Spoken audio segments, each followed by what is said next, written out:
কলাপাতার ডোঙায় লবণ বিক্রি।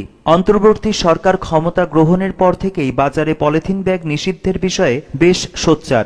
অক্টোবরে সুপার শপ এবং নভেম্বর থেকে বাজারে পলিথিন ব্যাগ নিষিদ্ধ হওয়ার কথা থাকলেও বাস্তবে সেটা সম্ভব হয়নি। পলিথিন ব্যবহার নিষিদ্ধের ঘোষণার পরেও ফুলবাড়ী উপজেলার হাটবাজারগুলোতে বিভিন্ন অজুহাতে পলিথিনের ব্যবহার বেড়েই চলেছে। ক্রেতা বিক্রেতাদের বড় অংশই সরকারের পদক্ষেপকে ইতিবাচক হিসেবে দেখলেও প্রশাসনের নজরদারি, সহজলভ্যতা এবং বিকল্পের ঘাটতির কথা উল্লেখ করেন তারা। সরকারের এমন উদ্যোগকে সাধুবাদ জানিয়ে কলাপাতার ডোঙায় লবণ বিক্রি করছেন কয়েকজন ব্যবসায়ী। কুড়িগ্রামের ফুলবাড়ী উপজেলার খড়িবাড়ি বাজারে গিয়ে দেখা যায় এই প্রথম শমশের আলী এক ব্যবসায়ী কলাপাতা দিয়ে মোড়ানো প্যাকেটে তৈরি করে লবণ বিক্রি করছেন। তার এই উদ্যোগকে অনেকেই সাধুবাদ জানিয়েছেন এবং দোকানসহ তার ছবি সামাজিক যোগাযোগ মাধ্যমে পোস্ট করে দিয়েছেন। ফুলবাড়ী সদর ইউনিয়নের নাগদা এলাকার শমশের আলী খড়িবাড়ি বাজারে 15 বছর ধরে খোলা মার্কেটে লবণ বিক্রি করে আসছেন। শমশের জানান, পত্র পত্রিকা ও টেলিভিশনের সংবাদে দেখে জানতে পারি পলিথিন ব্যবহার বন্ধ করে দিয়েছে সরকার।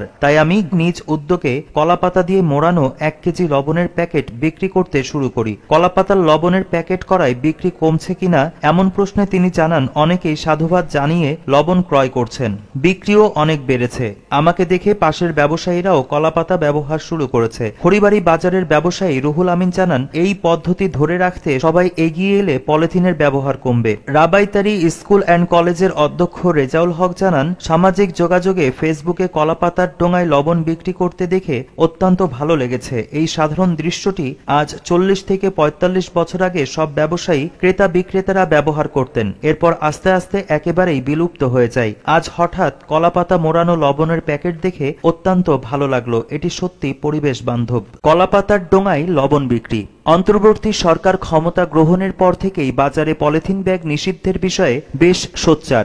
অক্টোবরে সুপার শপ এবং নভেম্বর থেকে বাজারে পলিথিন ব্যাগ নিষিদ্ধ হওয়ার কথা থাকলেও বাস্তবে সেটা সম্ভব হয়নি। পলিথিন ব্যবহার নিষিদ্ধের ঘোষণার পরেও ফুলবাড়ী উপজেলার হাটবাজারগুলোতে বিভিন্ন অজুহাতে পলিথিনের ব্যবহার বেড়েই চলেছে। ক্রেতা বিক্রেতাদের বড় অংশই সরকারের পদক্ষেপকে ইতিবাচক হিসেবে দেখলেও প্রশাসনের নজরদারি, সহজলভ্যতা এবং বিকল্পের ঘাটতির কথা উল্লেখ করেন তারা। সরকারের এমন উদ্যোগকে সাধুবাদ জানিয়ে কলাপাতার ডোঙায় লবণ বিক্রি করছেন কয়েকজন ব্যবসায়ী। কুড়িগ্রামের ফুলবাড়ী উপজেলার খড়িবাড়ি বাজারে গিয়ে দেখা যায় এই প্রথম শমশের আলী এক ব্যবসায়ী কলাপাতা দিয়ে মোড়ানো প্যাকেটে তৈরি করে লবণ বিক্রি করছেন। তার এই উদ্যোগকে অনেকেই সাধুবাদ জানিয়েছেন এবং দোকানসহ তার ছবি সামাজিক যোগাযোগ মাধ্যমে পোস্ট করে দিয়েছেন। ফুলবাড়ী সদর ইউনিয়নের নাগদা এলাকার শমশের আলী খড়িবাড়ি বাজারে 15 বছর ধরে খোলা মার্কেটে লবণ বিক্রি করে আসছেন। শমশের জানান, পত্র পত্রিকা ও টেলিভিশনের সংবাদে দেখে জানতে পারি পলিথিন ব্যবহার বন্ধ করে দিয়েছে সরকার।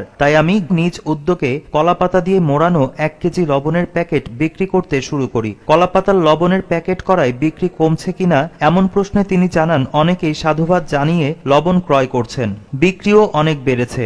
আমাকে দেখে পাশের ব্যবসায়ীরাও কলাপাতা ব্যবহার শুরু করেছে। খড়িবাড়ি বাজারের ব্যবসায়ী রুহুল আমিন জানান, এই পদ্ধতি ধরে রাখতে সবাই এগিয়ে এলে পলিথিনের ব্যবহার কমবে। রাবাইতারি স্কুল অ্যান্ড কলেজের অধ্যক্ষ রেজাউল হক জানান, সামাজিক যোগাযোগে ফেসবুকে কলাপাতার ডোঙায় লবণ বিক্রি করতে দেখে অত্যন্ত ভালো লেগেছে। এই সাধারণ দৃশ্যটি আজ 40 থেকে 45 বছর আগে সব ব্যবসায়ী ক্রেতা বিক্রেতারা ব্যবহার করতেন। এরপর আস্তে আস্তে একেবারেই বিলুপ্ত হয়ে যায়। আজ হঠাৎ কলাপাতা মোড়ানো লবণের প্যাকেট দেখে অত্যন্ত ভালো লাগলো। এটি সত্যি পরিবেশ বান্ধব।